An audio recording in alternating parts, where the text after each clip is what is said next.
अक्षरशः कोसळतोय, त्यामुळे सगळीकडे हाहाकार झालेला आहे। आता तहसीलदार साहेब आहेत, आयुक्त साहेब आहेत आणि सगळ्या झोपडपट्टी असेल किंवा कॉलनीज असतील या सगळीकडे आम्ही सर्वे केलेले आहे। जवळपास 50% घरे पाण्यात गेली आहेत। गेल्या 48 तासापासून या सगळ्या सरगमनगर असेल, धार रोड असेल किंवा इतर सगळीकडे पाणी साचलेलं आहे। अशा वेळेस शासनानं तुरंत मदत करावी। जे काही त्यांचे नियम असतील ते नियम बाजूला ठेवून जास्तीत जास्त मदत शासनाने परभणीकरांना द्यावी अशा प्रकारची विनंती मी सुद्धा करणार आहे। आणि गेल्या 15 दिवसापासून सातत्यानं पाऊस असल्यामुळं राशन खाण्यापिण्याची व्यवस्था सुद्धा या निमित्तानं सरकारनं करावं अशा प्रकारची आमची मागणी आहे।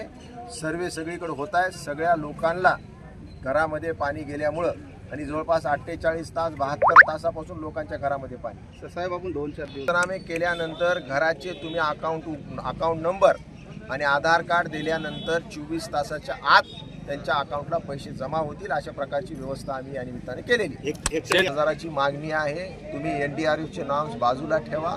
जशा प्रकारचा पाऊस झाला आहे, मी गेल्या 40 वर्षामध्ये अशा प्रकारची अतिवृष्टी पाहिलेली आहे। त्यावेळेस सरकारनं NDRFच्या भरोश्यावर न राहता स्वतःची तिजोरी उघडी करून शेतकऱ्यांना जगावं अशा प्रकारची आमची मागणी। कृषी मंत्री ना डोळ्याने सगळं दिसतंय ना, पंचनामे काय करायचे डोळ्याने ज्यावेळेस दिसतंय की सगळं नुकसान झालेलं आहे त्यावेळेस पंचनामे कोण आहेत सर्वप्रथम आधी मदत जाहीर करावी आणि त्यानंतर पंचनामे। नागरिकांना मी आवाहन करतो की घाबरण्याचं काही कारण नाही आहे। ठीक आहे, पाऊस आता थोडासा थांबलेला आहे, नुकसान खूप झालेलं आहे, पण आपण सर्वजण या आपत्तीच्या विरोधात लढू आणि निश्चितप्रमाणे ही आपत्ती दूर होईल। शासन भरघोस मदत करण्यासाठी आम्ही त्यावर दबाव टाकतो। आताच मी जसं म्हणलं की ज्या घरामध्ये पाणी शिरलेलं आहे त्यांचा अकाउंट नंबर आधार कार्ड असल्यावर 12 तासाच्या आत 24 तासाच्या आत त्यांच्या अकाउंटला पैसे जमा होतील।